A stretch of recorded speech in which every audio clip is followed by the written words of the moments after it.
Hey guys, welcome and welcome back to the channel. तो आज का व्लॉग होने वाला है studying till 1 AM as a CBSE 10th grader. So without any further do let get started. तो अभी मैंने सबसे पहले अपना हॉलीडे होमवर्क करना स्टार्ट कर दिया था।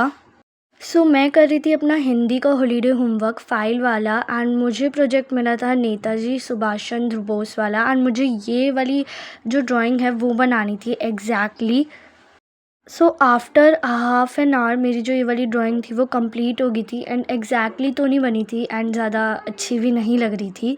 उसके बाद शाम को बैटल टाइम हो गया था, तो मैंने अपने लेक्चर लिया। उसके बाद मैंने बैटल देखनी स्टार्ट कर दी थी। बट स्टार्टिंग में लग तो रहा था कि शोभी भैया जीतेंगे, लेकिन हमारे चिकारा भाई जीत गए। बैटल देखने के बाद मैं बैठ गई थी अपनी हिंदी के बैकलॉग्स ख़त्म करने। तो ऑलमोस्ट 10:30 पे मैं हिंदी के बैकलॉग्स ख़त्म करने बैठी थी।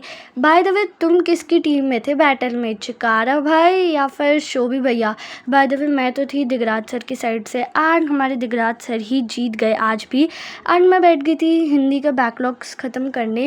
एंड मेरे को हिंदी आजकल इतनी ज़्यादा बोरिंग पता नहीं क्यों लगने लगी है। मतलब मेरे को मज़ा ही नहीं आता है हिंदी करने में। तो मैंने फटाफट बस यही सोची थी कि जैसे तैसे ये बैकलॉग ख़त्म हो।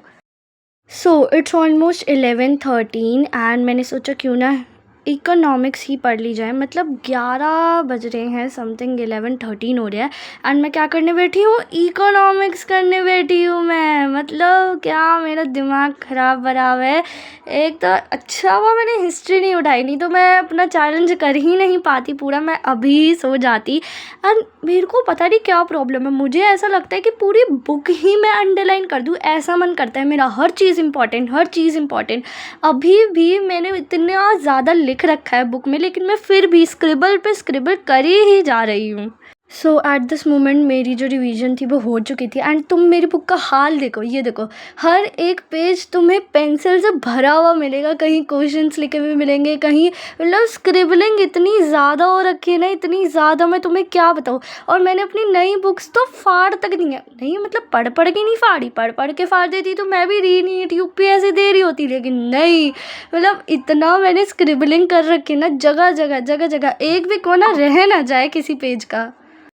इको की रिवीजन करने के बाद मैं बैठ गई थी अपने AI के बैकलॉग्स ख़त्म करने। मेरे को तो लग रहा है कि बैकलॉग्स ख़त्म करते करते कहीं मैं ही ना ख़त्म हो दूँ, स्पेशली AI के तो मेरे बैकलॉग्स मतलब ख़त्म ही नहीं होते हैं, मैं जितना मर्जी देख लूँ।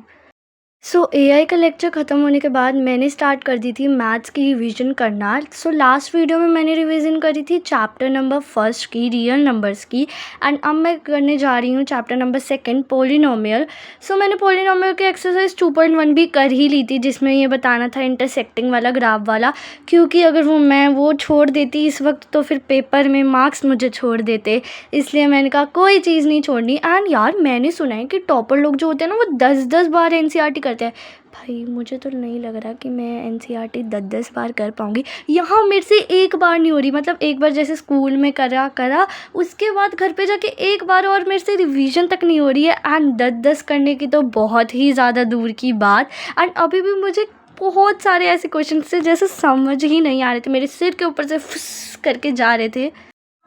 अभी यहाँ पे बज चुके थे 1 एंड मेरा सारा काम ख़त्म हो चुका था। मतलब मैंने मैथ्स के चैप्टर नंबर 2 की NCERT से रिवीजन भी कर ली थी, एंड साथ के साथ थोड़ा टाइम बचा था तो मैंने TPP जो 7 थी उसकी दोबारा से रिवीजन कर ली थी। आई थिंक ये व्लॉग करते हैं यहीं पे ख़त्म, बिकॉज मुझे तो आ रही है बहुत ज़्यादा नींद। Thanks for watching, and if you like this video don't forget to like, subscribe, comment, and अगर आप न्यू तो सब्सक्राइब करना बिल्कुल भी मत भूलना। Bye bye.